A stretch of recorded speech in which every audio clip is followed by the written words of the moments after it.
The godfather of recruiting. It is always good to have Jason Jewell with us here on the show. What's going on inside and out in the recruiting world. He joins us via Skype. All right, N'Keal Harry, when you saw him at Chandler High School, did you ever believe that he would rise to where he is now, going into the NFL draft and just rocketing up the NFL charts? Yes, I thought he was a beast then.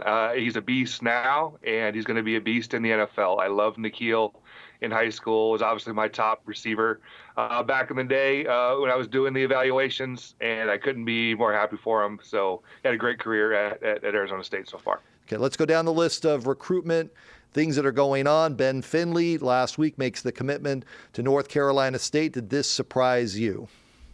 No, not with his brother being, the starting quarterback there. I figured it's a little bit early because he's a 2020 prospect that was getting a fair amount of attention. I know U of A had offered him here pretty recently, but NC State jumps in and going to follow in his brother's footsteps and head out there and be their next guy probably. In terms of other commitments that caught your eye during the holiday week, about the last 2 weeks, anybody else jump out at you?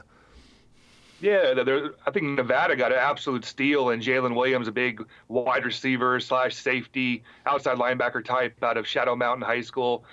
They also got another commitment from Avery Carrington over at Chandler High School, another steal. So I think Nevada Wolfpack, getting two very good football players in Carrington and Jalen Williams, and then Casey Clanton over at Central High School becomes the third player in that 2019 class out of Central High to commit. He committed to Ohio U, and then Josh Pena, probably the most talented offensive lineman in this class, just doesn't fit the mold. He's about 6'1", but the Chandler offensive lineman committed to Navy. NAU, their job is open. I believe it's a diamond in the rough.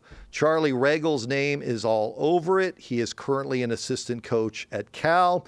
If he were to take that job, Jason, could it throw the 5 or 6 commits that Cal presently have in the Valley in play with him not there anymore? Yeah, I definitely think so. Charlie is a very, very good and talented recruiter, and we've seen that when he was at U of A and now at Cal with 6 commitments from the state of Arizona. So you got the guy that's their lead recruiter in this state. If he does end up taking this NAU job or even gets offered, let's phrase it that way, if he ends up at NAU in Flagstaff, I do think that those 6 kids that are committed to Cal, end up wavering a little bit. Other than Braxton Croto, the DN at Liberty High School, he's set to enroll at Cal in January. I don't think that will change his plans. Before I let you go, ASU, U of A, now it's a contact period. This is open right now where they can make contact. How busy within state? Who are some names that fans should be looking at that are still sitting on the board before next month's first commitment date? I don't know that either of these schools are really going after kids in the 2019 class still very heavily. Because of this early signing day being just around the corner, I think they're really just babysitting the kids that they have committed currently, trying to make sure that they do sign here coming up in mid-December. We saw U of A, I thought it was huge news yesterday, Jordan Morgan, the offensive tackle from Marana High School, committed to U of A. He also ended up getting late offers from Arizona State and USC, but Morgan tweeted out that he is definitely signing with the Wildcats. So I think that's huge news for them. And, we see ASU, they've got more kids committed. And again, I think they're just trying to make sure those kids sign, the Roman DeWise, Anthony Cooper, Connor Soley, players like that, make sure that they do sign come signing day here in December. Good stuff as always, Jason. We'll let you go off that. I know your office is buzzing with recruiters.